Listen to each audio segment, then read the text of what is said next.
여러분 안녕하십니까? 헬로티비 부산 뉴스입니다. 일본의 방사선 오염수 방류 결정에 대한 지역사회 반발이 확산되고 있습니다. 부산시의회를 비롯해 각 기초의회들까지 일본을 규탄하는 결의문을 채택하고 우리 정부의 실효성 있는 대책 마련을 촉구하고 있습니다. 안수민 기자의 보도입니다.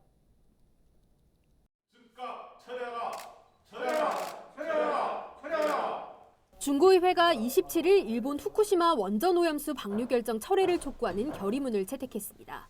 중고의회는 일본이 오염수 방류를 강행할 경우 해양 오염은 물론 국내 수산업 위축이 우려된다며 정부와 부산시가 국제사회와 공조해 적극적으로 대응에 나서줄 것을 요구했습니다. 중국의회에서는 여야를 막론하고 해양 생태계를 파괴시키고 또 중국 관내에 있는 수산물 시장이 자갈치 시장에도 직격탄이 될 일본 방사능 오염수 방류 결정을 강력히 규탄하는 바입니다. 중구의회뿐만 아니라 영도구 의회와 해운대구 의회 등 각 기초의회마다 일본에 대한 규탄의 목소리를 높이고 있습니다. 부산시의회 차원에서도 결의문을 채택하고 자갈치 시장에서 집회를 하는 등 일본의 오염수 방류 결정에 대한 지역사회의 반발은 꾸준히 확산되고 있습니다. 특히 삼중수소는 다핵종 제거 설비라는 여과 자치를 거치더라도 제거되지 않아 방사능 물질을 함유한 채 바다로 배출될 우려가 높으며 이 오염수는 해류를 타고 한국 근해로 유입될 것이 전망되어 대책 마련이 시급하다. 하지만 이처럼 철회를 촉구하는 것 외에 실효성 있는 대응은 아직까지 속도를 내지 못하고 있습니다. 부산시는 최근 대한해협 인접 시도와 협의체를 구성해 일본의 오염수 방류 문제를 공동 대응하겠다고 밝혔습니다. 특히 수산물 안전 관리를 강화하고 그동안 비정기적으로 진행됐던 연안해역의 방사능 검사를 월 1회로 정기화하는 등 해양 환경에 대한 감시도 강화하겠다는 의지입니다. 수산물 방사능 검사 횟수를 연 253건에서 300건으로 늘리며 검사 기간을 단축하는 등 검사를 대폭 확대할 예정입니다. 또한 수입량 증가 및 원산지 둔갑 개연성이 높은 활참돔, 가리비 등 모든 수입수산물 취급업체 397개소를 전수조사하여 그런가 하면 기장군 등 원전 소재 지방자치단체 행정협의회도 27일 후쿠시마 원전 오염수 해양 방류 결정에 대해 규탄 성명서를 발표하며 오염수 처리 과정 전반에 대한 투명한 정보 공개를 촉구했습니다. 헬로티비 뉴스 안수민입니다. 부산 최초의 코로나19 광역접종센터가 운영을 시작한 지 한 달이 돼가는 요즘 근거 없는 유언비어가 떠돌면서 시민들의 불안감을 키우고 있는데요. 이에 대해 지자체가 적극적인 대응에 나섰습니다. 김한식 기자의 보도입니다. 부산 진구 75세 이상 1차 접종에 동의한 사람은 전체 74%, 2만 1,000여 명입니다. 지난 23일 기준 8,400여 명의 접종이 완료됐습니다. 접종은 지역별, 고령자 순서대로 진행돼 오는 6월까지 75세 이상 어르신과 필수 접종자의 접종을 마무리한다는 계획입니다.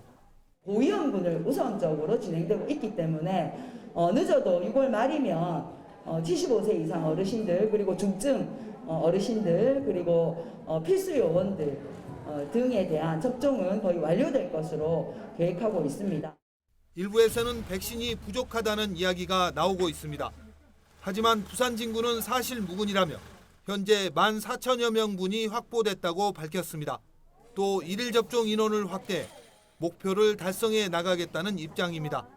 접종 인원을 초기에 450명에서 진행하다가 오늘만 하더라도 거의 800명까지 접종이 이루어질 수 있는 것은 그만큼 백신 수급이 원활하게 이루어지기 때문에 가능한 일이라고 봐지고요. 추가 의료진을 확보해서 백신 접종, 하루 백신 접종 양들을 계속 늘려갈 계획으로 있습니다.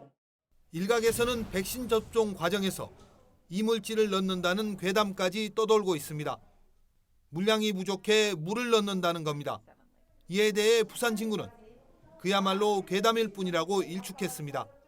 저희 백신 접종 센터만 하더라도 그 소분하는 과정들이 다 공개되어 있기 때문에 누구나 보실 수가 있고 또 접종하시는 어르신들이 가까이서 볼 수 있는 과정이기 때문에 접종 후 부작용을 은폐한다는 이야기까지 나돌고 있지만 부산광역접종센터는 이 역시 사실무근이라고 반박했습니다. 흔히 생각할 수 있는 정도의 경증 반응이었고요. 대부분 백신 접종 센터에서 15분 대기하시는 동안에 그 이상 반응은 없었습니다. 그리고 집으로 돌아가시고 난 이후에도 저희가 이상 반응에 대한 체크를 하고 있는데 백신 접종 여부는 개인의 선택 사항입니다. 하지만 올바른 선택을 방해할 무책임한 괴담이나 잘못된 정보를 유포하는 것은 법률 위반입니다. 개인 사정으로 2차 접종을 받지 못한 경우 거주지 동주민센터에 연락하면 일정을 조정해 추가로 접종받을 수 있습니다. 부산진구는 주말에도 접종센터가 운영된다며 오는 7월 1일부터는 일반 시민 대상 접종이 시작되는 만큼 시민들의 적극적인 접종을 요청했습니다. 헬로티비 뉴스 김한식입니다. 오시리아 관광단지의 테마파크 등 여러 시설의 추가 개장을 앞두고 기장군이 적극적인 교통 문제 해결을 부산시에 촉구하고 나섰습니다. 기장군은 이미 오시리아 관광단지에 주말 하루 최대 14,000대의 차량이 방문하고 있는데 주요 시설들이 개장할 경우 교통 대란이 우려된다며 교통대책협의체를 구성해 해결 방안을 논의하자고 부산시와 부산도시공사에 제안했습니다. 또한 반송터널과 접속도로 건설 사업에 민간 자본을 유치하는 등 적극적인 대안을 강구해야 한다고 강조했습니다. 오시리아 관광단지와 금정구 회동동을 잇는 반송터널과 접속도로 계획은 오시리아 관광단지 교통 문제를 해결할 수 있는 대안 중의 하나로 떠오르고 있지만 사업 추진에 4,300억 원가량이 소요될 것으로 부산시는 추산하고 있습니다. 부산시가 해운대 국제회의 복합지구 활성화 공모사업에서 국비 5억 원을 확보했습니다. 국제회의 복합지구 활성화 공모사업은 국제회의 복합지구 내 관련 산업의 인프라를 확충하고 국제회의 경쟁력을 높이기 위해 문화체육관광부에서 오는 2023년까지 추진하는 사업입니다. 부산시는 지난해 마이스 전문 안내소를 백스코 안에 설치해 마이스에 특화된 비즈니스 서비스 공간을 마련했고 해운대와 거리를 뜻하는 에비뉴의 합성어인 해비뉴라는 브랜드를 만들어 해외 언론 매체에 홍보하기도 했습니다. 시는 올해는 코로나19 시대에 발맞춰 온라인과 오프라인을 연결하는 대형 하이브리드 행사를 유치하기 위한 시스템을 백스코 컨벤션홀에 구축할 계획입니다. 반송 이동은 정책 이주 지역으로 주거 환경이 열악하고 노후화된 곳이라는 이미지가 있는데요. 머지않아 젊은 층이 유입되고 골목에는 문화가 스며들어 새로운 활력을 기대해도 좋을 것 같습니다. 이런 마을을 만들기 위해 도시재생대학에 참여한 주민들이 직접 나서 생활골목 환경 개선에 나섰는데요. 도시재생 희망을 말하다 오늘은 도시재생대학의 셉테드 안심지도 제작 현장에 차전영 기자가 다녀왔습니다. 1960년대 정책 이주 지역으로 조성된 반송 이동 일대입니다. 50여 년 이상 세월이 흐르면서 동네는 노후화됐습니다. 좁고 꼬불꼬불 미로 같은 골목길, 구석구석 가로등이 있지만 밤이 되면 불빛이 약해 재구시를 하지 못하고 있습니다. 문제는 또 있습니다. 보시는 것처럼 한 집 건너 한 집이 공패갑니다. 지금 현재 악취도 굉장히 많이 나고 이 건물의 흙이 쏟아지기도 하는데요. 이 도시재생대학에서 주민이 이 동네 환경을 하나씩 바꿔보기로 한 겁니다. 주민들이 직접 반송이동의 마을 지도를 들고 안전한 동네 환경을 만들기 위해 팔을 걷어붙였습니다. 누구보다 내가 사는 동네를 잘 아는 주민들이 도시재생대학에서 배운 내용을 바탕으로 마을의 변화에 적극적으로 동참하는 모습입니다.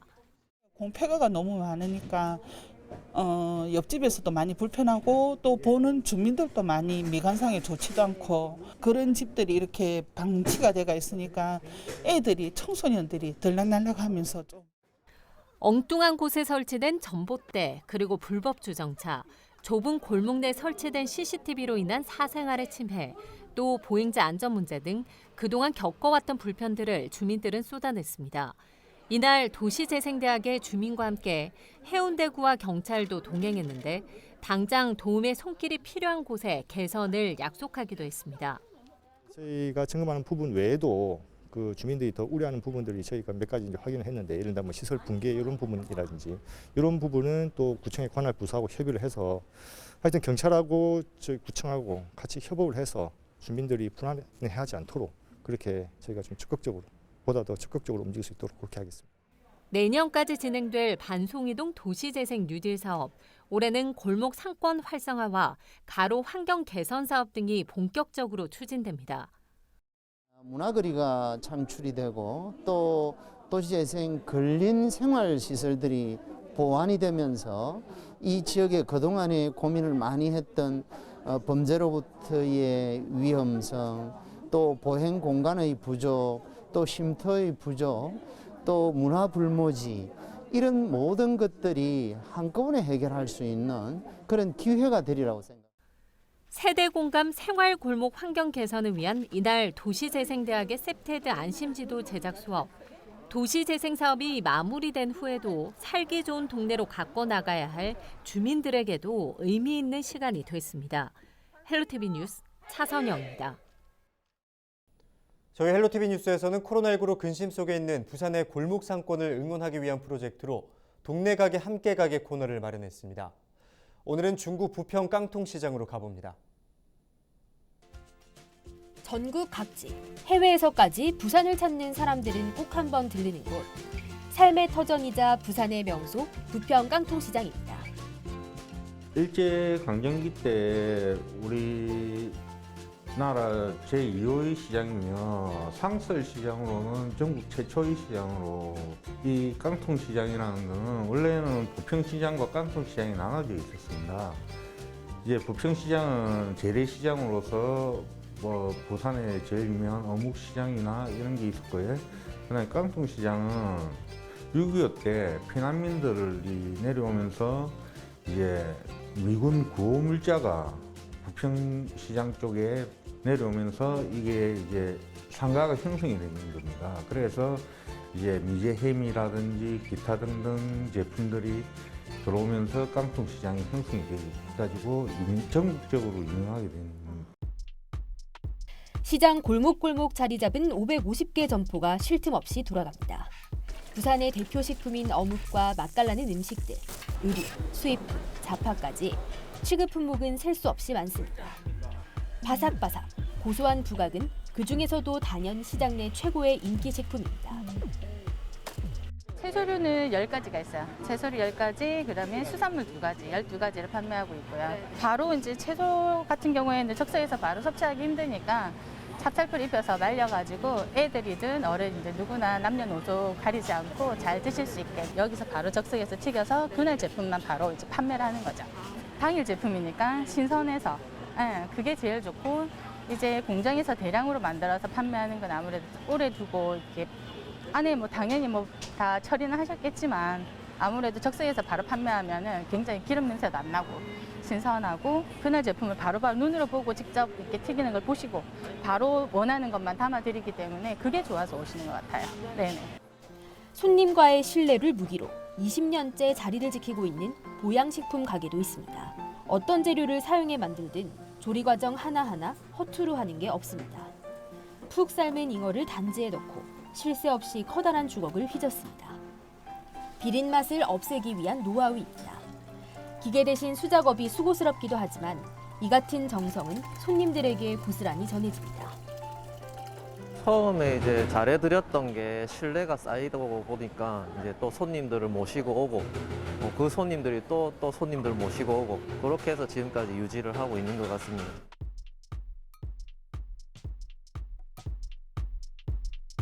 지글지글 맛있는 소리와 고소한 냄새가 골목 전체에 가득합니다. 일단 가게 앞에 갔다 하면 절대 그냥 지나칠 수는 없는 곳. 자타공인 부평 깡통시장의 1등 요리사 최서영 씨의 반찬 가게입니다. 우리는 그날 재료를 신선한 재료를 쓰고 그냥 하루 양만큼만 딱 해서 팔고요. 그리고 물건은 아주 최고로 품질이 제일 좋은 거 쓰고. 노릇노릇한 전과 튀김 종류만 10여 개. 청년부터 어르신들까지 그 맛을 한 번 본 사람은 꼭 다시 가게를 찾습니다. 계속 단거리대가 계속 찾아오시거든요. 아니 저런 거 같은 경우에도 간장 같은 경우에도 한 사람이 몇 통씩 사가거든. 예.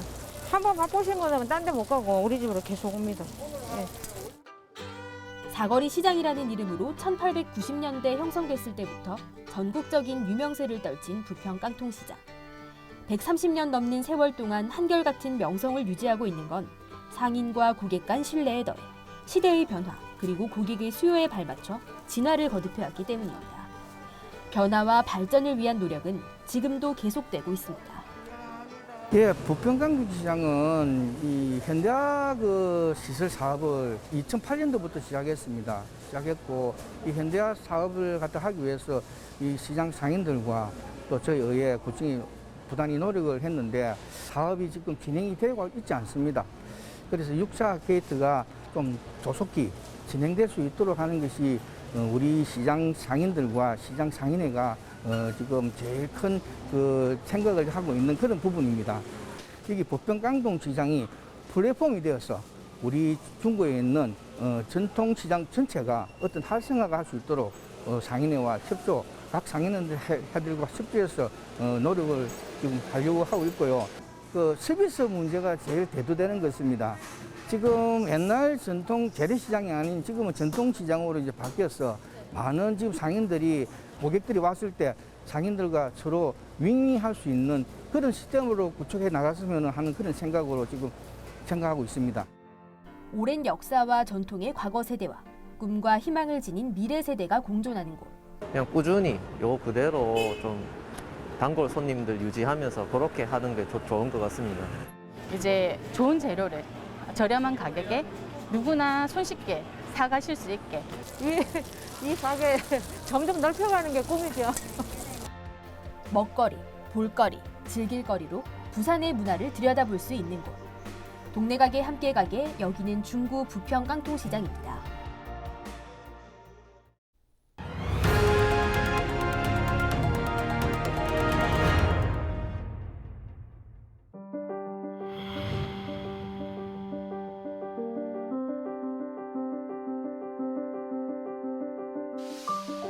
양부모의 무자비한 폭력 앞에 힘없이 쓰러진 정인이. 당시 아이는 고작 생후 16개월, 만 1살이었습니다. 지난 겨울 온 국민은 크게 분노했고 또 슬퍼했습니다. 하지만 정인이 이후에도 많은 아이들이 학대로 쓰러졌습니다. 인천의 모텔에서, 대전의 어린이집에서 아동학대 뉴스는 계속해서 쏟아지고 있습니다. 2003년 아동학대 신고 건수는 약 2,900건이었습니다. 하지만 15년 후인 2018년에는 약 24,600건으로 12배 가까이 늘었습니다. 피해 아동의 연령을 살펴보면 초등학생이 39.7%로 가장 많았고 중학생과 고등학생이 그 뒤를 이었습니다. 0세부터 3세도 10.3%, 4세부터 9세도 11.1%나 됐습니다. 아동학대의 유형별로는 정서학대와 신체학대 등이 있는데요. 그 두 가지 이상을 한꺼번에 자행한 중복학대가 그 무엇보다도 압도적으로 높았습니다. 그럼 피해 아동과 학대자의 관계도 통계를 통해 살펴보겠습니다. 부모가 76.9%로 압도적으로 많았고요. 대리 양육자가 15.9%로 그 뒤를 이었습니다. 그런데 여기서 눈여겨봐야 할 부분이 있습니다. 학대 피해 아동이 원래의 가정으로 돌아간 사례가 82%에 달한다는 겁니다. 피해 아동의 10명 중 7명이 부모에게 상처를 받았는데 그 피해 아동의 10명 중 8명이 상처를 준 부모에게로 다시 돌아간다는 겁니다. 공적 개입보다는 민간에 중심적으로 아동보호 체계가 유지되고 아동을 훈육과 양육의 대상으로 보고 권리의 주체로 인식하지 못한 시선도 여전히 자리를 잡고 있습니다. 그래서 민간 중심 체계가 계속되면서 공공보호 체계가 구축되지 못했고 지방자치단체 인력 부족이 아동을 하나하나 살피기 어려웠던 이유이자 피해 아동들이 원가족이 계속 보호하게 된 원인이 아닐까 생각합니다. 지금까지 보신 자료는 보건복지부가 2019년에 발표한 2018년도 아동학대 통계 현황입니다. 2020년 법이 개정되면서 그동안 민간에서 담당했던 아동학대 대응 업무를 이제는 지자체에서 도맡고 있습니다. 이 아동학대를 근절해야 한다는 시민들의 열망이 높아지고 또 정부가 직접 아동학대에 대응하는 모양새인데요. 5월은 가정의 달입니다. 지금도 여전히 많은 아이들이 자신을 때리는 자들의 손을 피해 불 꺼진 방 안에 숨어 있습니다. 이제는 방문을 열고 들어가 아이들을 안아줘야 하지 않을까요? 헬로티비 브리핑이었습니다.